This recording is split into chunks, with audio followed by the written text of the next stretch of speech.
So, on the topic of China, let's look at one of Trump's latest announcements. This is what he announced on social media.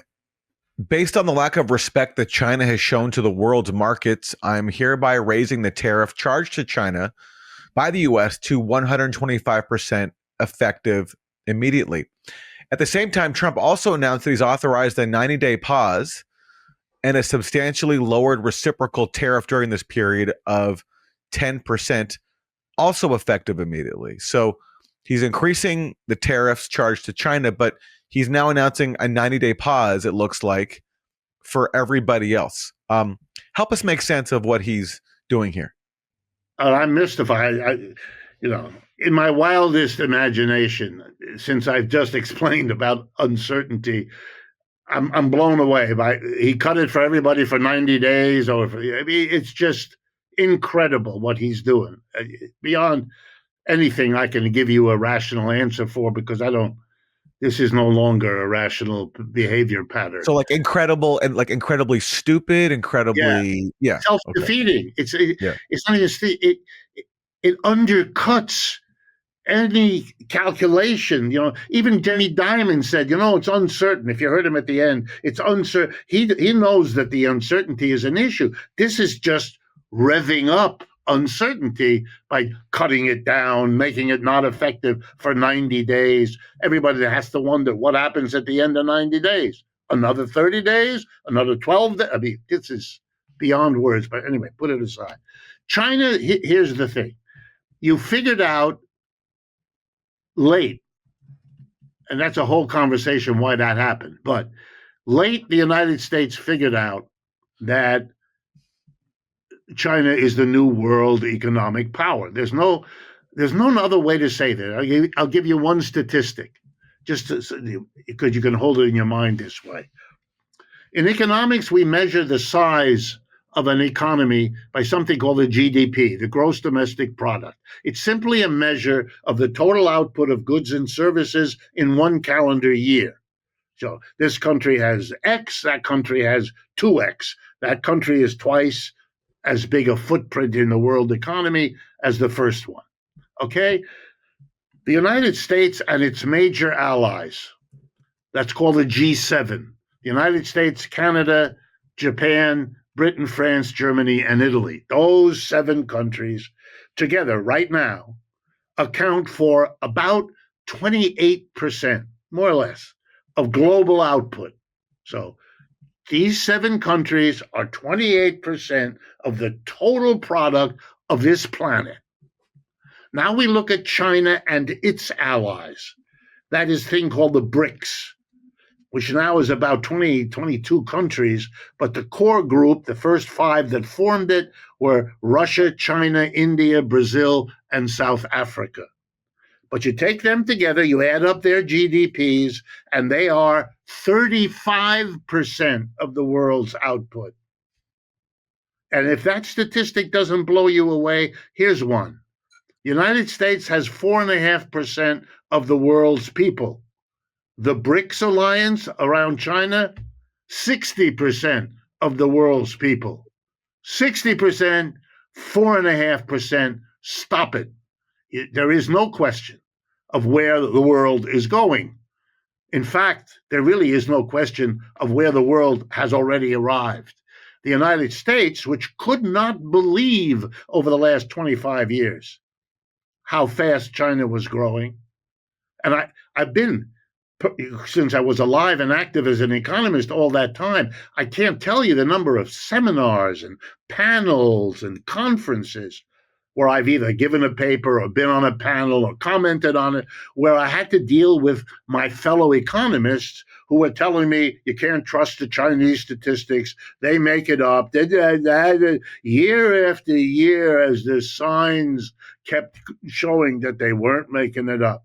Now they finally figured out. Under Obama, it started. It's too late. They want to slow China down.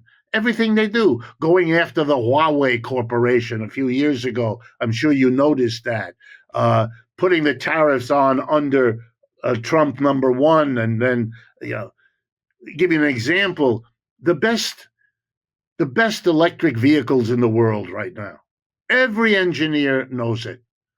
The best electric vehicles and the cheapest are made in China. They're made in China by a company there called BYD, three initials, BYD Corporation. By the way, stands for Build Your Dream. It's English, even though it's a Chinese company. They produce by far the best electric cars and trucks. If you go to Europe right now, you'll see them all over the road. You'll never see one in the United States. Why not? Because Mr. Biden raised Mr. Trump's tariff, which was 25% against those things, to 100%. So if you buy a $30,000 BYD electric car, you pay $30,000 goes to China for the car, and another $30,000, 100%, goes to Uncle Sam, costing you $60,000. So no one's going to do that. Everyone here can buy for $45,000 an inferior electric car made by Tesla or GM or Ford or any of the other, Toyota and the others. That's how this whole crazy quilt has been stop them, slow them, damage them. It's been going on now at least 10 years, by some counts, 15 or 20. It hasn't worked. China continues to grow faster. Here are the numbers for 2024, the last full year. The United States grew, if you believe all these numbers are from the International Monetary Fund, a Western institution. U.S. growth 2.8%. China's growth 5%. India's growth 7%. There's no contest here. It's been like that for 30 years, and there's no reason to believe otherwise. Can you damage the Chinese economy with these actions? Yes, you can. Will it cost them? Yes, it will. Is it going to change this basic picture? Not a chance. But it's very theatrical, and he will do it, and he hopes it'll work. And he hopes to tell them, like the two guys offering protection, I will take it away if you pay me. I will protect you. You got to pay. You got to give me something. And it better be dramatic so I can go across America and say, look what I got by threatening the whole world. Look, the world is, I can tell you from European newspapers, the United States is now the world's rogue country. That is the way they are conceptualizing it. They won't change their behavior. The Europeans will screw each other as they each of them fall over the other one, trying to make a deal with Mr. Trump. Not understanding the old rule: if you don't hang together, you're going to hang separately. They don't, and that's the end for Europe. That's why Europe is disintegrating between the two poles of the U.S. and the G7 on the one hand, and China and the BRICS on the other. They can't overcome those differences. That's why Europe, from being the center of the world for thousands of years, is now becoming marginal. Before long, we're going to refer to Britain as a cold, wet island off the continent of Europe. That's come down a long way. And here's the irony of ironies.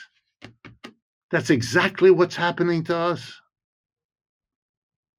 We're bigger, but it's not helping us. We are in really tough shape. And if I could urge anything on you, both of you, I know you do a lot of work and you're on a variety of programs. I see you all the time. This stuff needs what we're doing. It needs to be talked about. It needs to be explored. It needs to be questioned. Otherwise, the American people are just being led down the proverbial path here. And it's as horrible as the way people treat the Gaza issue or anything. You're wading through the nonsense to try to get some kernel of understanding of what's going on.